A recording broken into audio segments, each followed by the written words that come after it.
Projekt, ki je tukaj predstavljava z Matthewom Bidermanom, Elektromagnetni horizonti, EM Horizons, je v bistvu sestavljen iz dveh temeljnih elementov. Enega predstavlja nevronska mreža, ki je pač programje, ki je bilo napisano za naš ni lih super računalnik, ampak je malo bolj sposoben računalnik, ki smo ga natrenirali na vzorcu zelo obsežnem vzorcu vseh vojaških operacij, se pravi imen vseh vojaških operacij, njihovih opisov in imen tudi vseh programov vojaških, predvsem Združenih držav Amerike, nekaj tudi iz zveze NATO. In ko smo to nevronsko mrežo pač natrenirali, je ona začela sama generirati kodna imena in tudi opise popolnoma imaginarnih operacij, se pravi imaginarna kodna imena in opise imaginarnih operacij. Projekt poteka v angleškem jeziku, ker je tudi originalen dataset v angleščini, in v naravnem jeziku, se pravi dejansko ta nevronska mreža generira stavke, opise, ki včasih imajo več, včasih manj smisla, včasih zvenijo kot kakšna zgodba, ki je napisal Roald Dahl, včasih pa kot nekaj zelo surrealističnega, včasih pa tako, kot da bi jo napisal kolega Tomaž Šalamon. Tako da tle imamo pač zelo dosti različnih možnosti branja vsega tega, včasih pa kot zelo, zelo dolgočasen vojaški jezik. In to je na nek način bogastvo tega pač nevronskega dela projekta.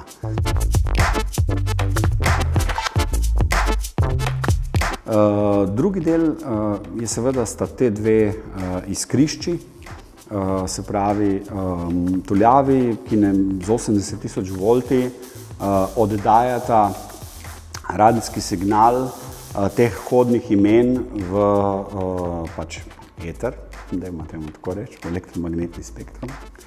In z njima se dogajajo dve stvari. Prvo kot prvo, nevronska mreža generira eno kodno ime. To kodno ime je potem poslano enemu in drugemu računalniku, ki zgenerirata, glede na kodno ime, ki je ga nevronska mreža se spomnila, zgenerirata vsak svojo v bistvu interpretacijo tega kodnega imena in opis, kaj naj bi to bilo. In seveda na eni in na drugi strani imamo dva različna opisa za isto kodno ime in tukaj gre za ta dialog teh dveh mašin.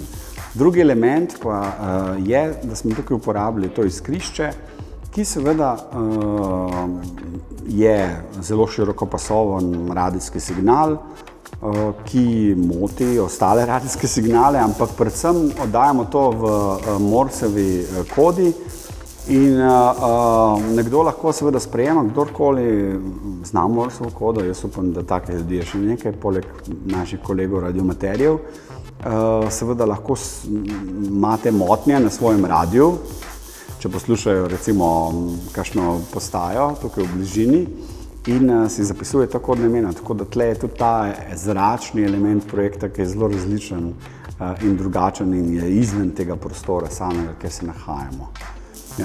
To pomeni osmoze, kjer smo ta projekt postavili.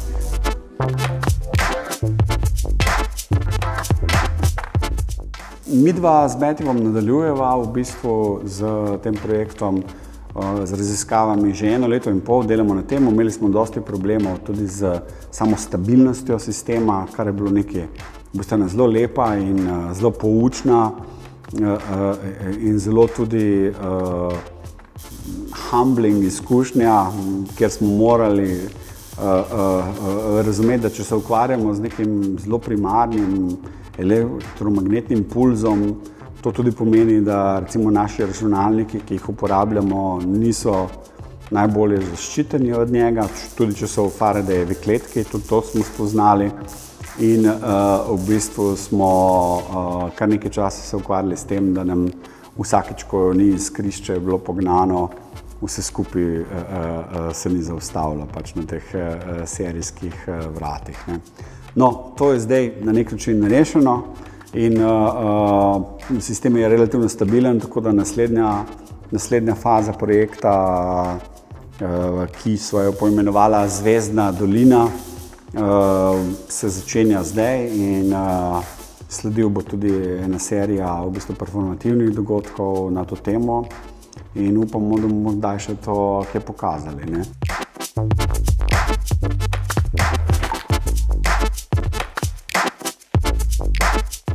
Projekt je seveda zelo pomemben, ker ima tako poetično kot politično dimenzijo. Poetična je približno jasna, stroj, ki govori dejansko. To, kar lahko nevronska mreža generira v naravnem jeziku. Drugi nivo je pa seveda ta, da midva razmišljava o tem projektu tudi kot o projektu, kjer smo ustvarili orodja, s katerimi lahko opazujemo neke zelo kompleksne sisteme v demokratičnih družbah, bomo rekli. Ne? Zaradi tega, ker seveda mi teh strojev ne bi mogli naučiti, natrenirati na tej podatkovni osnovi, če ne bi imeli dostopa do teh osnovnih podatkov. Dostop do osnovnih podatkov pa imamo samo zaradi tega, ker smo ga dobili, ker je pač to odprta družba in smo lahko dobili te podatke, njihove opise in jih pač uporabljali v raziskovalne namene. Tako da to je zelo, zelo pomembno in za nas pa je že ta dogodek del te serije, ki smo jo začeli s projektom, ki je povezan z zadnjim govorom bivšega ameriškega predsednika Dwighta Eisenhowerja iz leta 1961, kjer je prvič omenil seveda nevarnost vojaško-industrijskega kompleksa za moderne družbe, ampak ne samo tega, tudi nevarnost pač akademskega kompleksa, raziskovalnega kompleksa in nevarnost, ki jih predstavljajo za svobodno družbo. In zdaj živimo v zelo, zelo takem času, kjer so te nevarnosti za svobodno družbo svet postale izredno aktualne na vseh nivojih. Vemo, kaj se dogaja okrog nas, vemo, kaj se dogaja po svetu in treba se je zavedati, da razen pač poučeno in čuječno občestvo in državljani, če se ne bomo, bom kar tako rekel, vsi, dovolj izobrazili in razumeli, s čim imamo sploh opravka v teh sistemih moči in kako jih v bistvu reflektirati, kako jih mogoče včasih obrniti v njihovo nasprotje, kako narediti neko preobrazbo tukaj. Za nas je to izredno, izredno pomembno in prav s tem pač ustvarjamo ta orodja za te raziskave. In naslednji projekt, Zvezdna dolina, bo še bolj globoko šel v tej smeri.